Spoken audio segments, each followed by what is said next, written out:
I mean, my goodness gracious, the disappointment that I have that you can't even answer a simple question is unbelievable. Yet you want to be in charge and you want to tell the very people who you have no clue about their business what they can and can't do. That to me is repulsive. Administrator Lumen, I want to focus on the Department of Labor's new independent contractor rule. But before I get there, I have a couple questions because I want to set the bar right. You are in charge of the Wage and Hour Division, correct? Correct. Wonderful. Good. We're off to a good start. Have you ever been a business owner?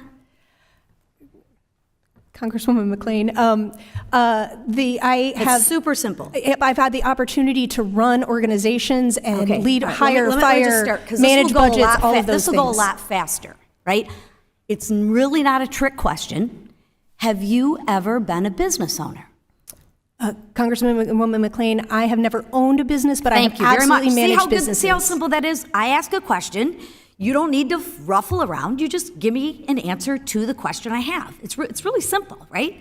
And things will go a lot faster. Because as the person in charge, don't you think you should have some answers? Because if you don't have any answers, who should? Right? You're the boss. And I love it when we have all these people come in to testify.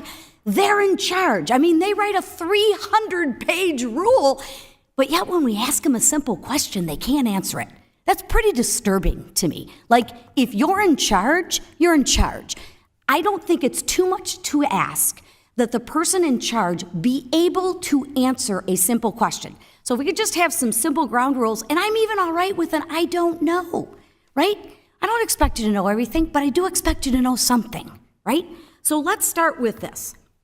You're not a business owner, yet you're making laws for business owners. How many business owners did you consult before making this law? So, Congressman McLean, we absolutely, specifically, as you're talking about the independent contractor or employee classification under the Fair Labor Standards Act, just to make sure we're talking about the same thing. We held listening sessions specifically for business owners and for 10, 20, 100, 1,000, 1,500. Give me a gut feel. I believe we held about 27, 30 listening sessions. I don't want to tell you wrong. That's okay. No, I'm looking for directional answers. It's honestly not a gotcha question.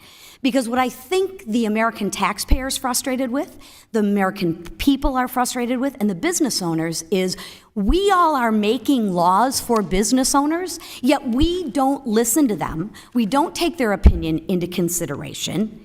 And we make laws and we don't have any idea of the unintended consequences of what those laws will do to the actual people who have to administer those laws. So about 30 listening sessions. And what did the actual business owners have to say? So, Congressman McLean, again, and I participated personally in a lot of these, so I do want to answer this question very clearly, although we had lots of team members Let's who get were to on the these. answer. So we heard a lot of feedback from business owners that they specifically wanted to make sure they understood what the responsibilities were under the Fair Labor Standards Act. Were they in favor of it or against it? So as we were listening to my them, heavenly days. Never mind, because we're not going there. Let's go on to another question that we can answer, right? And I'm going to share with the American people, if you get somebody who's in charge, especially in a government entity that can't answer a question, you should ask yourself, do we need to replace this person who can't answer a simple question?